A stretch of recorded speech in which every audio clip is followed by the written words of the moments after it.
Okay, I have a story that is guaranteed to make your eyes bleed. You know what? Actually, your head may explode, so you might want to just wrap it up in duct tape right now. To me, the head exploding or the bleeding eyes should cross all political and ideological lines, but we'll see. In Michigan, Leroy Fick. He's a man who was on food stamps, but he won $2 million on a lottery show last June. There he is, with long hair, looking like Colonel Sanders and everything. It's a nice story, right? Won $2 million so he can change his life, get off food stamps. No, not for Leroy. No. He's still on food stamps, and he has no plans to get off them either. A local reporter caught up with him. This guy won $2 million, driving around in an Audi convertible, and he's collecting our tax money on food stamps. What would you say to those people? Do you think it's ethical? From my point of view, I think so. You're going to sit there and try to make me feel bad. You aren't going to do it. It ain't going to happen. So you might as well just ship on out. Goodbye. Oh. God bless America, land that I used to really like a lot. Now I'm kind of questioning what has happened to us. We're falling apart at the seams. Apparently, part of Leroy's rationale for not feeling badly about being a millionaire and eating on taxpayer-funded food stamps is the amount of tax that he had to pay on his winnings. Like I said, they took over half of it. Yes, Leroy. Welcome to the wonderful world of paying taxes. It's called paying your fair share, you moron. Yeah, they took over half. But you still haven't paid your fair share, Leroy, have you? Isn't that something? Isn't that weird? And you know what's weird? You went on a game show to win yours. Others work every day and still have half of it taken. And then they don't get food stamps. It's crazy.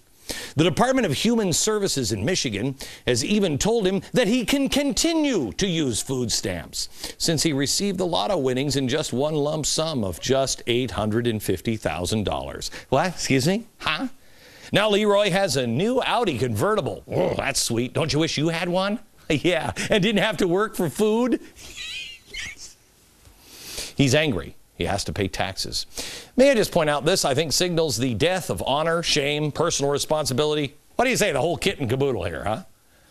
There is a sliver, and I'm hoping it's not a big, huge wedge of pie, of our society that no longer cares about anything but themselves. It's fascinating that Leroy doesn't want to pay his fair share, even with a small fortune. Just hand it to him. No, he's angry. He's angry. He's been kept down, I bet. Yeah, looking like Colonel Sanders. That ain't easy. But what he's saying is really the same kind of thing that we heard from students that were in our audience on Friday. What do you have to do? You going to pay your fair share? I'm going to show you some footage taken by conservative students at UC Merced. It's on their website at exposingleftist.com. They appeared on my show last night. Watch this. You have a 4.0? Yeah, it's an excessive GPA. So we're going to basically emulate the federal tax structure. And we tax the rich to help those in lower income brackets. Basically the same thing. Like, do you really need a 4.0? Yeah. I understand the money version of it, but the educational. I just feel like it's the same thing because you earn both, right? It's not the same thing because money's different. Money's completely different. Stop this.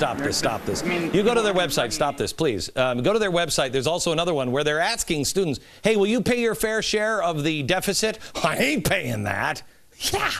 Yeah, you know what's weird? This is that Michael Moore mentality. He explains it in, dude, where's my country? I keep telling him, Cuba is still there, but he doesn't listen.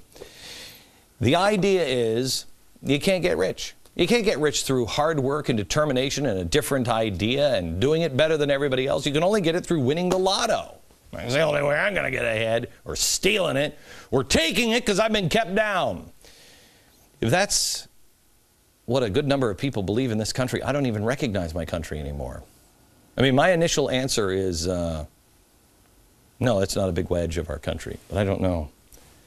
I believe my country, at least, is not the freaks that I see on TV. Like, you get out of here, I'm eating food stamps in my Lexus. No. It's not the special interest groups. My country is very large. most of my country never gets on TV. You know why? Because they're boring. Boring as snot. They're average, they're decent, they're hardworking, they go to church. Some of them go to church and then don't really live the lifestyle, but they're boring. And they work all the time. That's America. And I believe that number is growing. I received a book from a listener last week, and it is called The Light of Faith. It's a really old book. I don't even know if you can find it anymore. I talked about it with my staff before I came into the studio, because there is something in there that I want you to see. And then I want to tell you when we come back about this book. But find out about the other one at glennbeck.com right now, and see what I took away from that. Back in a minute. Here's a story that demands not the question, what would Jesus do? Because that's pretty obvious, but what would you do? Remember, America is great because America is good. At a Valero gas station in Los Angeles last Sunday, where gas was supposed to be $4.29 a gallon, a glitch in the system caused customers just to be charged $1.10 per gallon for premium unleaded. Premium. Now, the price of the sign was $4.29. Everybody knew there was no advertised sale. It was clearly marked $4.29. They pulled up, they started pumping, and they could see they filled their tanks for $20 instead of about $65. No one said anything.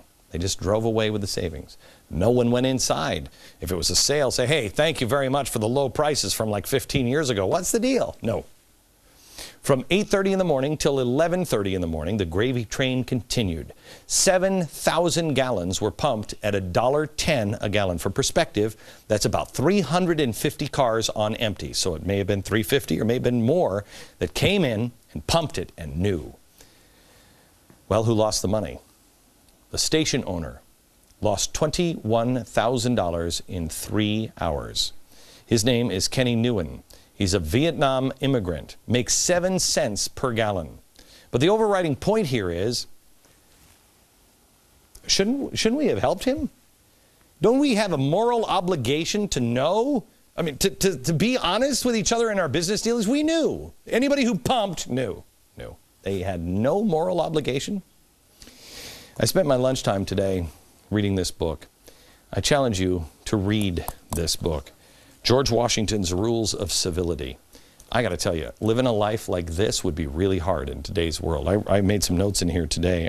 I don't know how I can do that one, but I'm going to. What kind of chance do we have to restore our nation if we're just in it for ourselves? Restore ourselves. Restore some civility. Challenge. Try to do it. Welcome once again to Federal Crime Watch. Last night we told you about the Amish. Unpasteurized milk, the menace. The FDA is neutralized. Tonight, happy to report, this man, 13-year-old man. Anyway, this man has been neutralized by the United States Secret Service. That's right. His name, Vito LaPinta. Sounds to me like a mobster, Vito. He was interrogated in his middle school by Secret Service agents without his mother's permission after posting a message about Osama bin Laden on Facebook. After bin Laden's death, Vito wrote on his Facebook page that President Barack Obama should be careful. Here's Vito in his own words, warning small children should leave the room before hearing this vitriol. I was saying how Osama is dead and for Obama to be careful because there might be suicide bombers. A man walked in a suit and glasses. And he said that he was part of the Secret Service. I was very scared. Scared? That's funny, Vito. We're the ones who should be scared until you're behind bars. We aren't sure if this kid had any weapons or nuclear devices or, heaven forbid, unpasteurized Amish milk.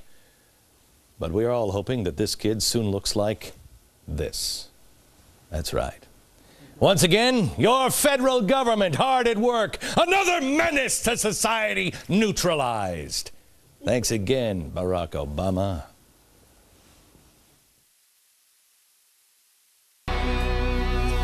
You know, I told you a minute ago I was reading George Washington's Rules of Civility, which I don't think that last break would fit. I wrote in here someplace when I was reading this today about how I just don't think, I don't know how you can do this anymore, but we have to find a way. One was, when you see justice executed on any, you might inwardly take delight in this. To punish offenders tends to quiet the public. Yet show pity to the offender and never constitute the defect on his morality as a precaution. As your precaution. I read that today and I thought about how we all behaved and how we all felt with Osama bin Laden's death. And I wondered, how would George Washington feel about that? I think he would be pretty happy. But he sure wouldn't have shown it. Then I saw the story about the church that asked to pray for Osama bin Laden. You know, I don't know all the details of that particular church and what they were doing, but boy, that never even crossed my mind. I prayed for our soldiers that night, I prayed for our president that night, prayed with the family, but I didn't pray for Osama bin Laden. I think it's a little too late for him, but didn't pray for him or his family. Maybe George Washington would say shame on us for that. From New York, we'll see you tomorrow night. Good night, America.